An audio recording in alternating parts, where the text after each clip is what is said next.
It's so beautiful to be here tonight and to see all of you out there. There's so many people to thank, but I do want to shout out Raad Rahman. We had an Instagram conversation about this night, and I thought it was going to be much smaller than this, and here we are, so it's really beautiful. I'm going to read from my forthcoming novel, Paradiso 17, about the life of my late father, so I'm bringing him into the room with us tonight. I don't think you need to know much more than the scene occurs at the very beginning, at the start of the Nakba, and they're leaving their home.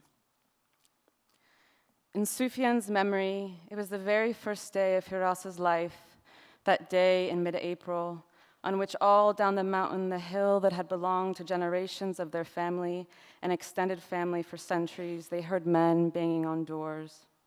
First at the house on the corner, the Isas, and then the one just beside theirs, the Hamads, and who could do anything but run madly for a blanket, a few pieces of bread, before they were pushed out of the door and into the yard.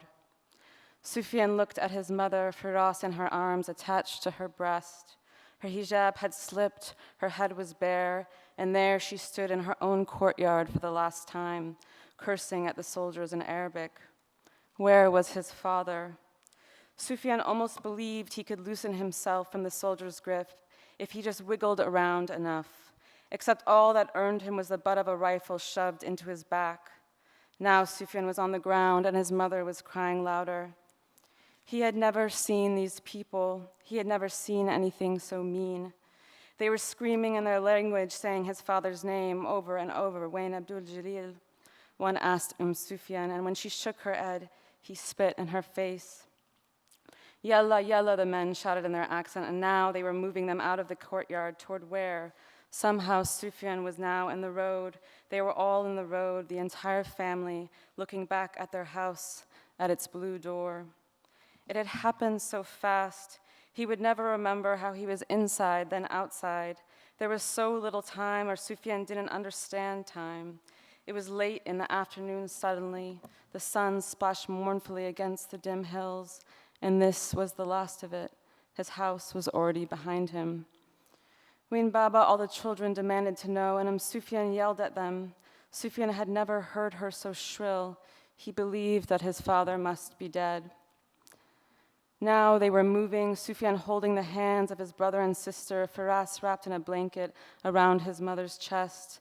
There was a donkey, and on it they had tied one piece of luggage and towels from Sufyan because she still bled, a Quran, and in its pages a few bracelets, and a ring of 24-karat gold, the ring Sufyan later said would be the one Sufyan would give to his future wife. Sufyan finally summoned the courage to ask his mother about the cat.